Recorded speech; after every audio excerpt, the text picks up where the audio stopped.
반갑습니다. 2022년부터 진행되어 온 이 메디톡스와 슈젤의 특허 분쟁에 있어서 결국에 이 보툴리는 톡신 관련해서 승소를 한 기업은 바로 이 슈젤이며, 앞으로 이 슈젤의 이 미국향 매출이나 또한 이 메디톡스로부터 합의금을 받아낼 수 있기 때문에 여기에 대한 이 기대감이나 밸류 자체가 더욱 업그레이드 됐다라고 봐주면 좋을 것 같습니다.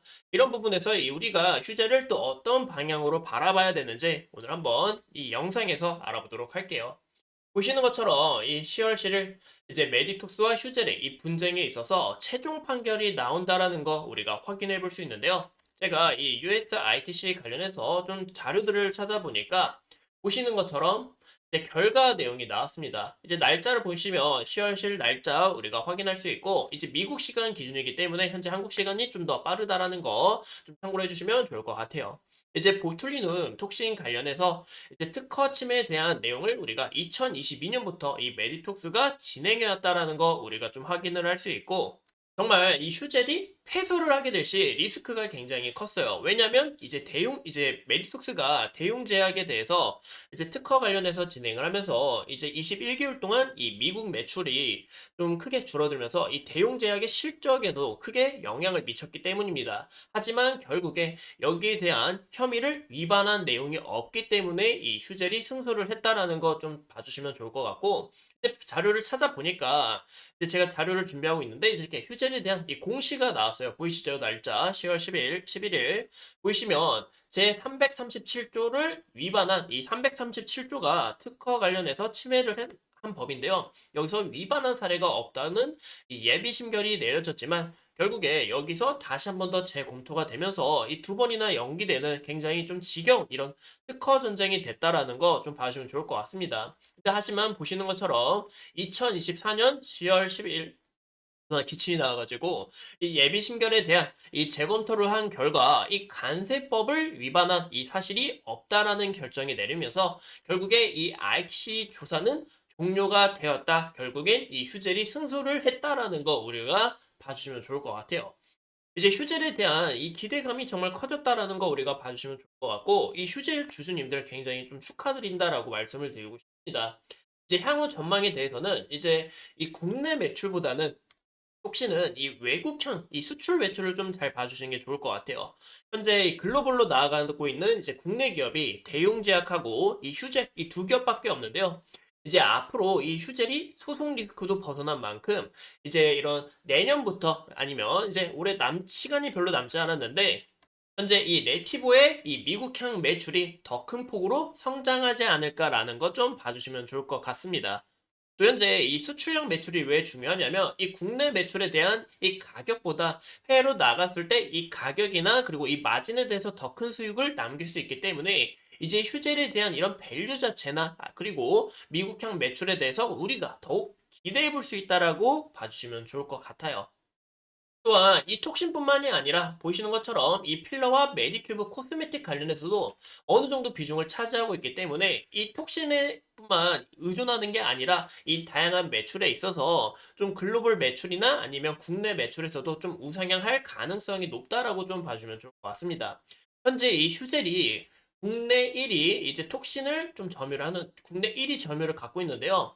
이제 현재 이 해외 관련해서는 대용 제약이 좀 점유를 많이 갖고 있습니다. 하지만 이제 휴젤이 좀 본격적으로 하면서 이제 글로벌 매출까지 1위를 달성하면서 이 톡신 관련해서 국내 1위 그리고 글로벌 1위까지 좀 노려보는 그런 좀 큰 기업이 되지 않을까 싶은데요. 현재 이 카파 증설이 좀 준비가 되어 있어요. 이 카파 증설을 통해 좀 매출 같은 부분은 내년부터 좀 본격화되지 않을까. 이 3공장 구축으로 인해서 이제 톡신 매출이 2배에서 3배는 증가할 전망에 있는데 아무래도 이제 내년부터 좀 본격적으로 장기화가 될 것 같다. 이제 본격적인 시작이 될 것 같다라는 거 우리가 좀 참고를 해주시면 좋을 것 같고요. 아무래도 이 주가라는 것은 미래 기대치를 또 반영하기 때문에 이런 부분에서 이제 올해 하반기에 좀 더 좋은 움직임을 나타내주지 않을까라는 거 봐주시면 될 것 같습니다.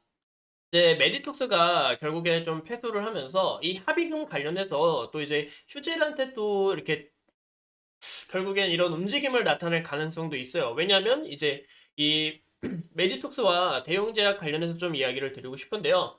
결국에 이 메디톡스가 승소를 하면서 이 합의금을 받아냈고 또 수출 금지가 내려졌지만 결국엔 이번에 휴젤이 승소를 하면서 이 메디톡스로부터 합의금을 받아내고 이 부분에 대해서 또 밸류 자체가 올라갈 수 있다는 거 좀 봐주면 좋을 것 같은데요. 현재 이 메디톡스가 좀 이제 이 소송 리스크를 좀 벗어나면서 결국에 어느 정도 이 영업이익 부분에서 좀 안정화가 되나 좀 이런 부분에 대한 기대감이 있었지만 다시 한 번 더 이 리스크로 좀 찾아왔다라는 거 봐주시면 좋을 것 같습니다. 그리고 현재 이 대용 제약하고 민사 소송 2라운드도 본격화가 되면서 여기에 대한 이 불확실성과 그리고 기대치가 낮아질 수 있다라는 거죠. 왜냐? 현재 이 휴재로부터 패소를 했기 때문에 이 승소를 한 이력이 있었어도 현재 휴재로부터 패소를 하고 이 기대치가 또 낮아질 수 있다라는 겁니다. 또 현재 이 미국 관련해서 이 신제품인 이 폭신이 현재 FDA 허가가 거절이 됐는데요. 이 무엇보다 휴젤도 대용 제약도 한두 번씩은 거절이 됐는데 현재 메디톡스도 한 번은 거절이 됐기 때문에 좀 어느 정도 타당하다라고 보고는 있지만 현재 이 미국향 매출이 2026년부터 좀 전망을 하고 있기 때문에 이런 부분에서 점유율 자체도 낮아질 수 있고 기대치가 떨어질 수 있다라는 거 좀 봐주시면 좋을 것 같아요. 어제 휴젤이 마치 이제 좀 소송에서 패소를 한 것처럼 좀 좋지 않은 움직임을 나타내 줬습니다. 하지만 결국에 우리가 차트를 좀 크게 봤을 때는 아직 지속적인 이 상승 추세에 있다라는 거 우리가 좀 봐주면 좋을 것 같고요.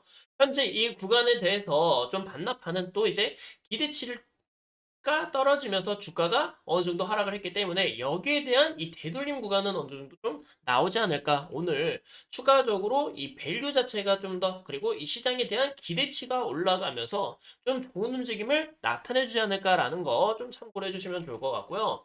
근데 메디톡스 같은 경우 우리가 이제 어제 이 소송에서 마치 이 승소를 한 것처럼 좋은 움직임을 나타내 줬고 또 이제 수급을 보면 굉장히 재밌는 게 이제 외국인의 수급이 굉장히 강하게 들어왔어요.